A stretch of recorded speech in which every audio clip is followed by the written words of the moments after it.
Hello दोस्तों, नमस्कार। स्वागत है आप सबका आपके अपने चैनल मिशन अपडेट में।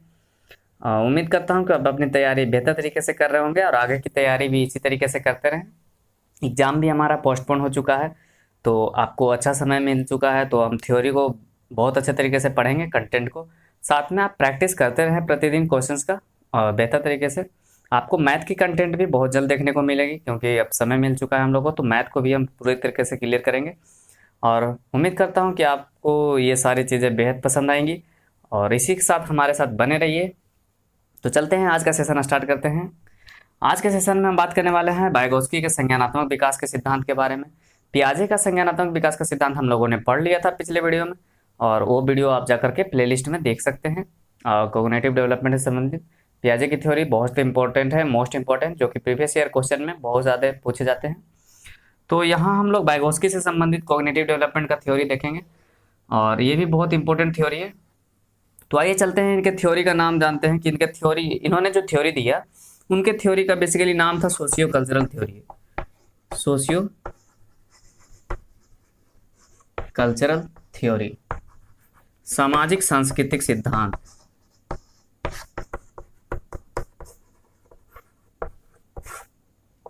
देखिए, नाम में ही अर्थ छुपा हुआ है। पियाजे ने क्या दिया था? पियाजे की जो थ्योरी थी कॉग्निटिव डेवलपमेंट, उसमें कहा था कि बच्चा खुद से पढ़ता है, खुद से निर्माण करता है, ज्ञान का निर्माण खुद से करता है।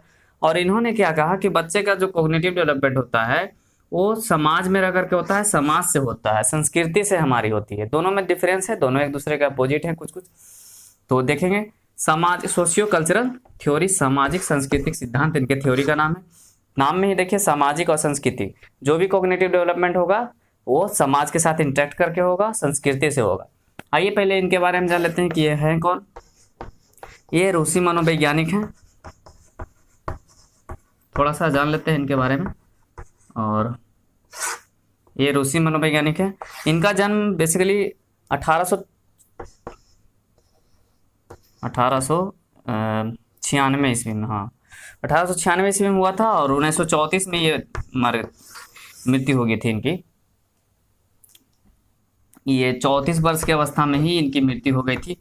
दुर्भाग्यवश इन्हें टीबी हो गया था, और उस वक्त टीबी का इलाज अच्छे तरीके से नहीं होता था, ना ही इसका बेहतर तरीके से इलाज, तो इस कारण उनकी मृत्यु हो गई। और इतने कम समय में ही इतने बेहतरीन थ्योरी दे दिए कि आज भी हम लोग इस थ्योरी का यूज कर पा रहे हैं अच्छे तरीके से अपने बच्चों के कॉग्निटिव डेवलपमेंट में। तो आइए इनके थ्योरी के बारे में देखते हैं कि क्या है, इन्होंने क्या बताया इस थ्योरी में, क्या क्या चीज़ डिस्क्राइब की है, उसके बारे में देखते हैं।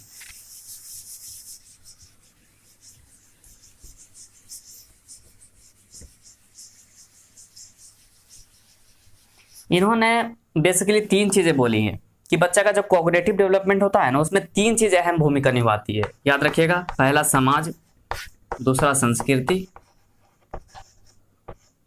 और तीसरा भाषा।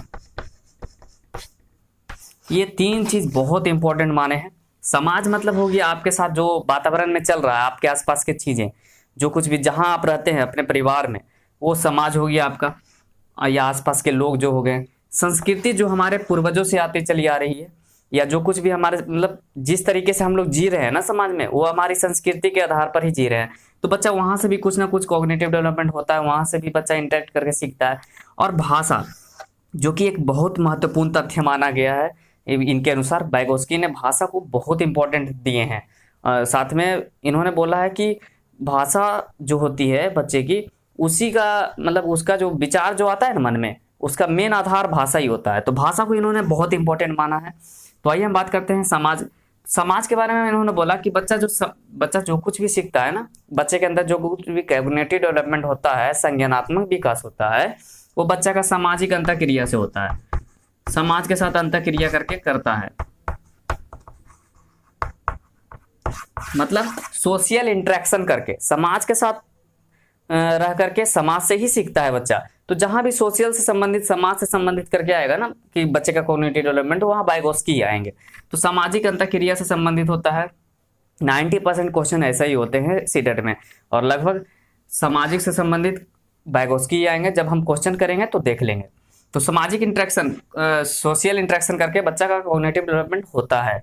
हमारी संस्कृति से भी होता है और भाषा का सबसे इम्पोर्टेंस तो वो दिए ही दिए हैं। एक और खास बात इन्होंने क्या बोला है कि बच्चा जो कुछ भी सीखता है ना या सामाजिक अधिगम करता है वो अभिवृद्धि से पहले करता है। अभिवृद्धि का मतलब होगा ये ग्रोथ फिजिकली, हम लोगों ने पढ़ चुका है ग्रोथ के बारे में हम लोगों ने पढ़ा है पिछले वीडियो में।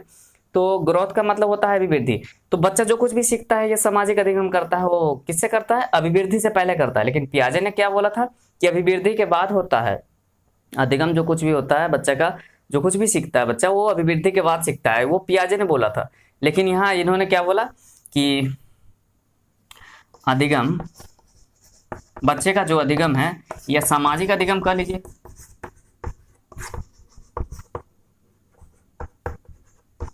वो अभिवृद्धि से पहले होती है।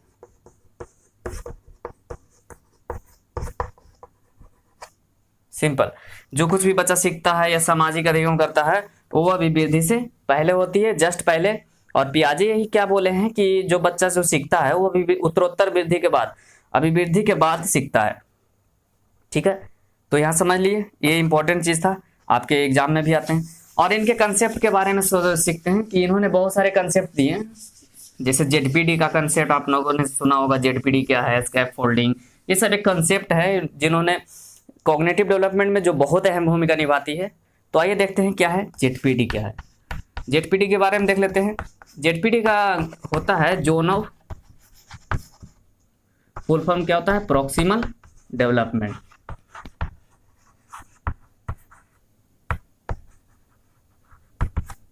Simple, zone of proximal development.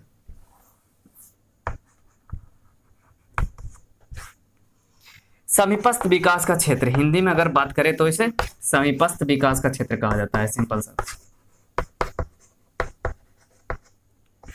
अब ये होता क्या है जो देख लेते हैं। इसको याद रखने के लिए सिंपल सा याद रखिएगा आप जेड, ठीक है, ताकि जेड से जेडपीडी। और ये देख लेते हैं क्या है, ये नीचे वाले हिस्से को लोअर लिमिट समझिए। इसमें दो हिस्सा मुख्यतः होता है, एक लोअर लिमिट होता है, समझिएगा अच्छा से। लोअर लिमिट मतलब निम्न स्तर, एक होता है अपर लिमिट। अपर लिमिट को उच्च स्तर कहा जाता है। सिंपल सा समझिएगा अच्छा से क्या है जेडपीडी, आपको अच्छे तरीके से समझ में आएगा। लोअर लिमिट क्या होता है? लोअर लिमिट में क्या होगा? लोअर लिमिट में जब बच्चा खुद से कोई काम करता है ना, बिना किसी के सहायता से, खुद से व्यक्तिगत रूप से किया गया उसके द्वारा प्रयास, जो कुछ भी किया वो आपके लोअर लिमिट में आएंगे। बिना किसी के सहायता से, बिना बाहरी तत्वों की सहायता से खुद से जो किया वो लोअर लिमिट। सिंपल। और अपर लिमिट क्या हुआ? अपर लिमिट में होता है कि बाहरी तत्वों की सहायता लेता है या किसी की सहायता से, किसी विशेष व्यक्ति की सहायता से जो कुछ भी बच्चा सीखता है या उसके कार्यों में उत्तरोत्तर वृद्धि होती है या अपने कार्यों में विशिष्टता हासिल करता है, पहले से जो प्रयास कर रहा था और अभी के प्रयास में जब अपर लिमिट में जाता है तो बच्चा का प्रयास में बहुत ज्यादा वृद्धि देखी जाती है। तो किसी ना किसी के सहायता से देखी जाती है, कोई सहायता उसे करते हैं, उसे हमेशा कुछ ना कुछ हेल्प किया जाता है, तब जाकर अपर लिमिट में बच्चा आता है। यानी किसी की सहायता से किया गया कोई काम या अपने कार्यों में जो विशेषता प्राप्त करता है वो बच्चा अपर लिमिट में आएगा, मतलब वो अपर लिमिट हुआ। किसी की सहायता से किया गया काम, खुद से किया गया काम लोअर लिमिट, और अपर लिमिट लोअर लिमिट, खुद से किया गया काम और किसी की सहायता से किया गया काम, दोनों के बीच के डिफरेंस को ही जेडपीडी कहा जाता है। यही आपका जोन ऑफ प्रॉक्सिमल डेवलपमेंट, समीपस्थ विकास का क्षेत्र यही है। खुद से किया गया काम और किसी के सहायता से किए गए काम के बीच के डिफरेंस को ही जेडपीडी कहा जा सकता है। आप लोग याद रखिएगा, इसे जेड से याद रखिएगा जेडपीडी, और इस तरीके से याद रखिएगा, नीचे लोअर लिमिट ऊपर अपर लिमिट, दोनों के बीच के डिफरेंस को जेडपीडी कहा जाता है। एक इसी से संबंधित एक और कंसेप्ट है स्कैफ फोल्डिंग, आप लोगों ने सुना होगा। स्कैफ फोल्डिंग क्या है बताइए? देखिए, एक होता है स्कैफ फोल्डिंग, ये इसको ढांचा निर्माण कहा जाता है। हिंदी में अगर बात करें तो ढांचा निर्माण।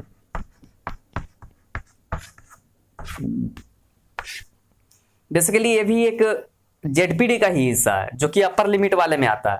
अब कैसे आता है देखिए, अपर लिमिट वाले में किसी न किसी की सहायता लेते हैं, लेकिन ये यहाँ जेडपीडी में जो सहायता लिया जाता है वो लॉन्ग टर्म के लिए लिया जाता है, लंबे समय के लिए लिया जाता है, लंबे समय के लिए, लंबे समय के लिए लिया जाता है,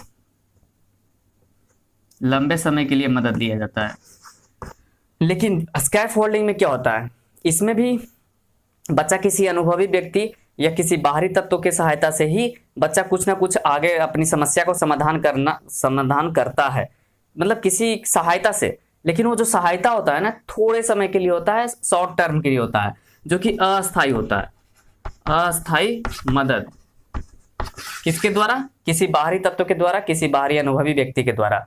जैसे हम बात कर लेते हैं इसका स्कैफोल्डिंग में कि मान लीजिए कोई बच्चा कोई काम कर रहा है और उसे नहीं हो पा रहा है, तो उसे संकेत दे देते हैं, इशारा दे देते हैं हल्का सा कि हाँ ऐसे ऐसे कर लो तो इस तरीके से हो जाएगा। या आप गुजर रहे होते हैं और कोई काम कर रहा होता है बच्चा, उठा पटक या कुछ भी उठाने का काम, तो उसको बोल दिए कि इस तरीके से उठाओ ना, ये काम हो जाएगा। या आपको भी कभी कभी देखे होंगे कि कोई हल्का सा गाइड कर देता है, डायरेक्शन दे देता है ना, तो हम लोग कर लेते हैं।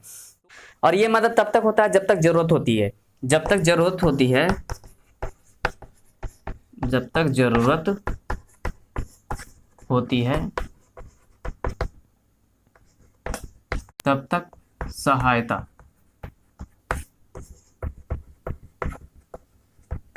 देखिए क्या होता है कि जब तक जरूरत होती है तब तक हम सहायता करते हैं, फिर अपना सहायता हटा लेते हैं, तो यही होता है स्कैफोल्डिंग। सिंपल सा ढांचा निर्माण, ये भी एक अपर लिमिट का ही हिस्सा होता है।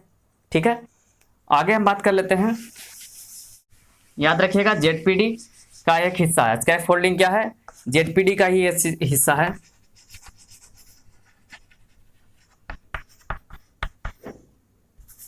जेडपीडी का एक हिस्सा है जो कि अपर लिमिट में आता है। सिंपल सा याद रखिएगा। जैसे इसको देख लेते हैं, संकेत देना, इशारा करना, इशारा करना, उत्साह बढ़ाना, और भी बहुत सारे चीज हो सकते हैं। जैसे कोई भी उत्साह बढ़ाया कि नहीं हो रहा है ना, कभी कभी देखते हैं कि हम लोग डिमोरलाइज हो जाते हैं, बच्चा भी सोचता है कि अब नहीं होगा हमसे, तो उसे उत्साहित किए कि नहीं होगा, तुमसे जरूर होगा, तो वो स्कैफोल्डिंग का ही एक हिस्सा हो जाता है, ये स्कैफोल्डिंग का ही एक भाग होता है। तो चलिए आगे चलते हैं। ये शॉर्ट टर्म के लिए होता है, कम समय के लिए होता है, क्षण भर के लिए, जो कुछ भी हम कम से कम समय में देते हैं। जैसे एक चीज ले चलते हैं कि मान लीजिए आप 9th में या 5 में बच्चा, तो 5 में जो पूरे 1 साल का कोर्स रहता है, 1 साल की पीरियड रहती है अवधि, तो उसमें बच्चा मैथ का, मान लीजिए मैथ के टीचर हैं, तो मैथ के टीचर हैं जो 1 साल तक आपको पढ़ाएंगे उसमें, तो 1 साल तक लॉन्ग पीरियड हो गया ना। और वही आप घर पे बना रहे हैं और मैथ बना रहे हैं, और आपके आसपास के लोग देखें कि क्या कर रहा है, देखें कि नहीं बन रहा है, क्यों नहीं बन रहा है, तो थोड़ी देर के लिए हेल्प ले लिया आप खुद, या टीचर या जो कुछ भी आपके परिवार में जो कोई भी है, हल्का सा हेल्प कर दिए कि अरे ऐसे ऐसे करो, गुना भाग इधर उधर जोड़ो और ये बन जाएगा। तो ये जो काम किए ना स्कैफोल्डिंग में आएंगे। लेकिन वो जो था टीचर, जो आपके स्कूल टीचर हैं, वो आपके अपर लिमिट में आएंगे, जेडपीडी में आएंगे। सिंपल सा, ठीक है। एक चीज और है,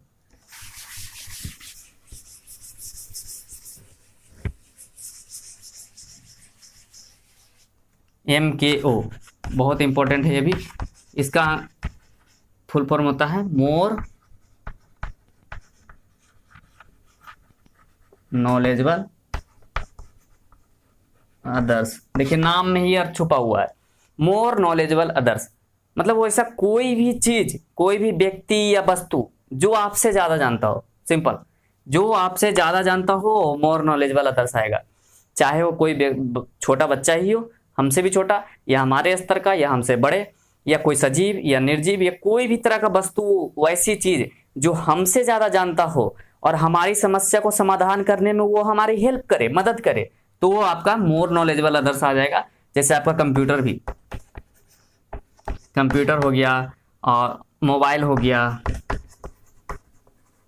जो आपकी प्रॉब्लम सॉल्व करने में आपको हेल्प करे, समस्या को समाधान करने में जो कोई भी हेल्प करे, सिंपल, वो मोर नॉलेजेबल अदर्स आएगा। चाहे वो कोई छोटा बच्चा ही क्यों ना हो या कोई वस्तु ही क्यों ना हो। सिंपल, समझ में आया बात? आइए अब बात करते हैं हम भाषा और विचार के बारे में।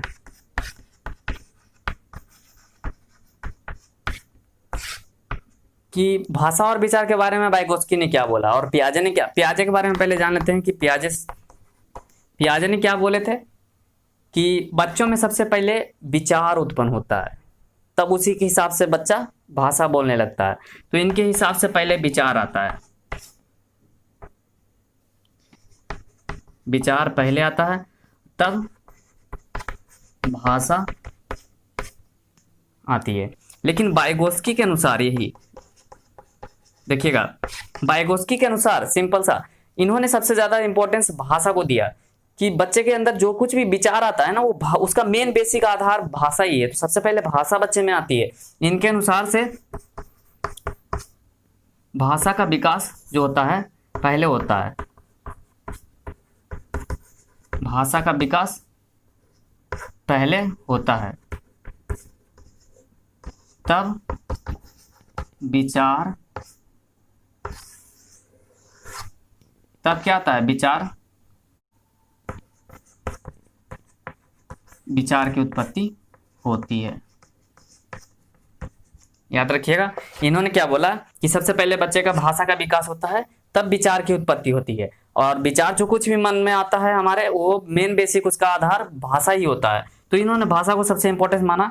और लगभग 3 वर्ष के बाद ये दोनों मिल जाती हैं कि जैसे भाषा उत्पन्न हुआ उसी के हिसाब से विचार, मतलब आसपास में चल रहे हैं जो कुछ भी आया, तो भाषा और विचार एक दूसरे से समावेश हो जाता है एक दूसरे में।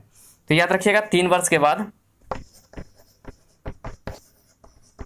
भाषा और विकास दोनों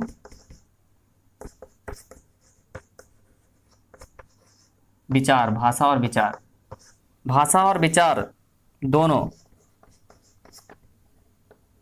एक हो जाते हैं।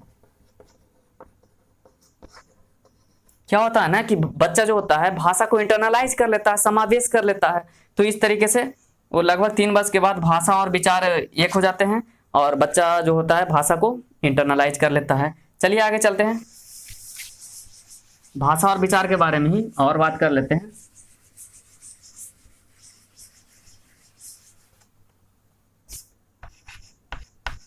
देखिए, दोनों को लेकर चलते हैं तो आपको समझ में ज्यादा अच्छे तरीके से आएगा।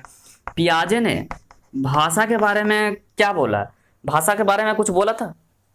अहम केंद्रित भाषा सुना होगा आपने, अहम केंद्रित भाषा।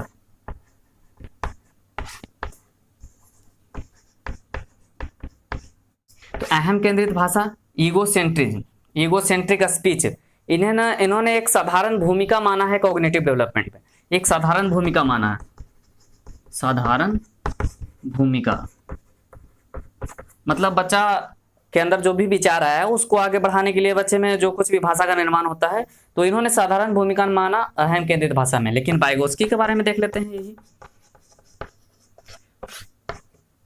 वाइगोत्स्की ने जो भी अहम केंद्रित भाषा बोले उसी का एक रूप बनाया इन्होंने, निजी भाषा, निजी भाषा, जिसे हम प्राइवेट स्पीच भी कहते हैं, प्राइवेट स्पीच। और यही प्राइवेट स्पीच कुछ दिनों के बाद आंतरिक भाषा बन जाता है बच्चे का।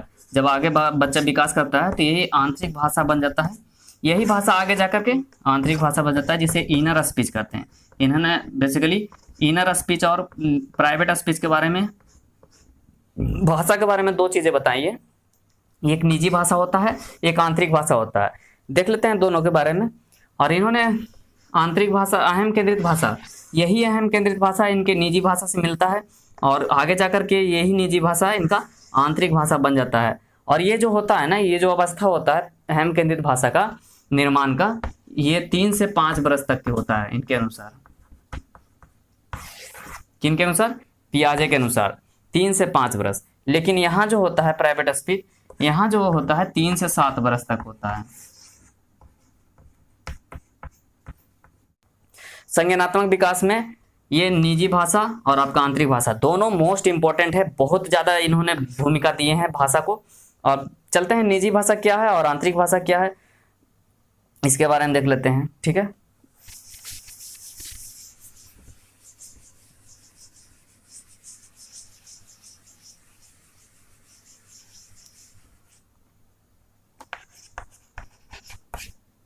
निजी भाषा, प्राइवेट स्पीच। देख लेते हैं कि क्या है प्राइवेट स्पीच। देखिए, जब बच्चा खुद से बात करता है, बचपन में देखे होंगे कि कुछ ना कुछ बोलते रहता है, जैसे अपने आप को काम डायरेक्शन देने के लिए, निर्देशन देने के लिए, जैसे वो जो भी कुछ करते रहता है लगातार बोलते रहता है, ये वो करके करते देखते होंगे कि जो कुछ भी बोलता है लेकिन उसमें आवाज़ होती है, आवाज़ होती है और अपने आप को डायरेक्शन दे रहा होता है, निर्देश दे रहा होता है, लेकिन वो परिपक्व नहीं होता, अपरिपक्व होता है। याद रखिएगा, जो खुद से बात करता है बच्चा, तो बच्चा बोलकर खुद से बात करता है, बच्चा बोलकर खुद से बात करता है, उसी को निजी भाषा कहते हैं। किस लिए करता है? तो अपने आप को निर्देशन देने के लिए, निर्देशन देने के लिए।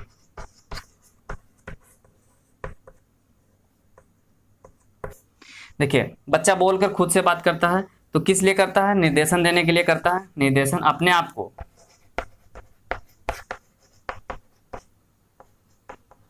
अपने आप को निर्देशन देने के लिए करता है।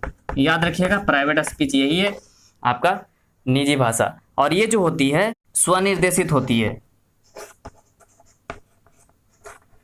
ये तो देख लिए। और परिपक्व, अपरिपक्व होती है, अपरिपक्व, क्योंकि बच्चा अभी छोटा है, अभी अपने काम को डायरेक्शन देने के लिए ऐसा करता है बच्चा, और ये जो होती है अपरिपक्व होती है। और इसका विकास काल जो होता है, विकास काल 3 से 7 वर्ष तक होता है।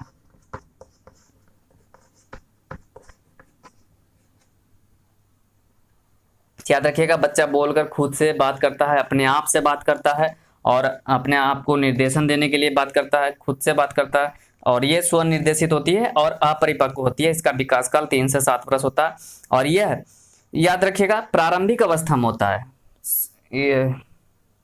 ये जो प्राइवेट स्पीच जो होती है, ये लिख लीजिएगा। सबसे इंपॉर्टेंट चीज बच्चा का कॉग्निटिव डेवलपमेंट के लिए इंपॉर्टेंट है, वो भी कब? प्रारंभिक बाल्यावस्था में। यह भाषा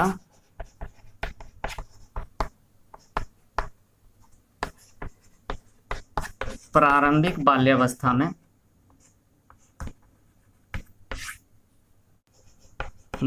में एक महत्वपूर्ण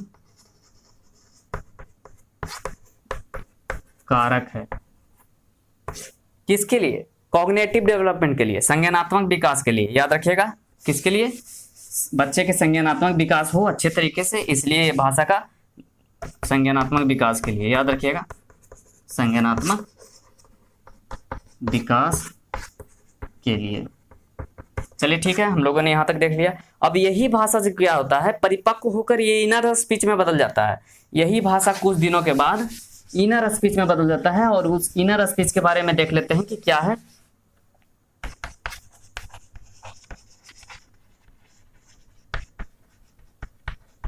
आंतरिक भाषा।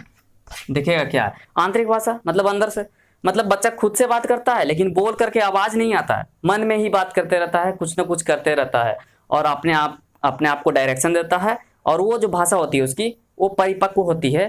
याद रखिएगा, इनर स्पीच अपने आप को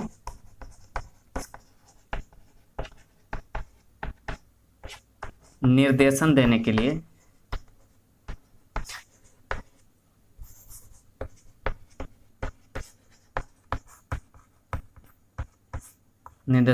लिए, जब बच्चा अपने आप को निर्देशन देने के लिए स्वयं से बातचीत करता है, स्वयं से बिना बोले बातचीत करता है, उसे आंतरिक भाषा, जो भी है आंतरिक भाषा कहते हैं।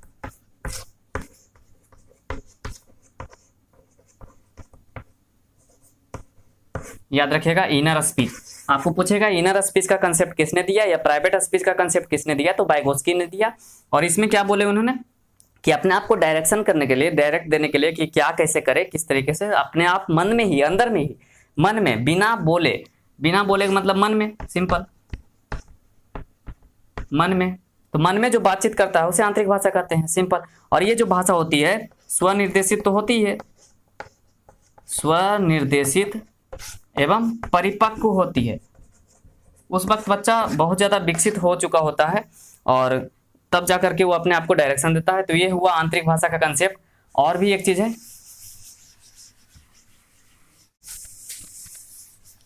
देखिए, जब बच्चे के मन में कोई किसी भी प्रकार का विचार आता है ना, तो उसका मेन आधार आपका भाषा ही होता है। कोई भी विचार जैसे मन में आया, जैसे रचनात्मकता का,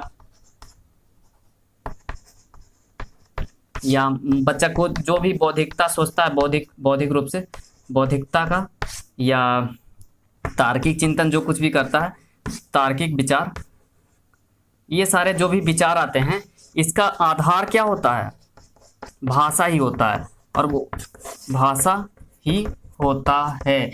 इन्होंने बोला कि बच्चे के मन में जो कुछ भी विचार आएगा, रचनात्मकता का, बौद्धिकता का, या तार्किक चिंतन का, या तार्किक विचार, जो कुछ भी मन में विचार आएगा ना, उसका मेन आधार आपका भाषा ही होगा। और वही इनर स्पीच जिसके कहते हैं, ये सबसे इंपॉर्टेंट माने हैं। शुरुआत के काल में ना, शुरुआत में बच्चे में प्राइवेट स्पीच ही सबसे इंपॉर्टेंट होता है। प्राइवेट स्पीच शुरुआत अवस्था में, जब बच्चा शुरुआत से कुछ ना कुछ सोचता है, अपने कॉग्निटिव डेवलपमेंट होता है ना शुरुआत में, तो शुरुआत में सबसे ज्यादा प्राइवेट स्पीच ही बच्चे के लिए इंपॉर्टेंट होता है। लेकिन बाद के समय में यही प्राइवेट स्पीच परिपक्व होकर के इनर स्पीच में बदल जाता है, जो बहुत ही इंपॉर्टेंट भूमिका निभाता है बच्चे के कॉग्निटिव डेवलपमेंट में। तो आज के लिए इतना ही। अगले दिन हम पियाजे और वाइगोत्स्की से संबंधित दोनों थ्योरीज को हम पढ़ेंगे, दोनों के डिफरेंस को, क्या अंतर है पियाजे के थ्योरी में और वाइगोत्स्की के थ्योरी में, क्या अंतर है। साथ में वाइगोत्स्की ने लर्निंग से संबंधित कुछ कंसेप्ट दिए हैं।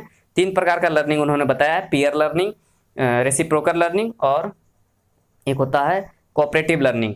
तो ये तीनों लर्निंग के बारे में हम लोग पढ़ेंगे और वाइगोत्स्की का थ्योरी खत्म हो जाएगा। आज के लिए इतना ही। खुश रहिए, मुस्कुराते रहिए, जिंदा दिली रहिए और अपनी तैयारी बेहतर तरीके से करते रहिए। जय हिंद।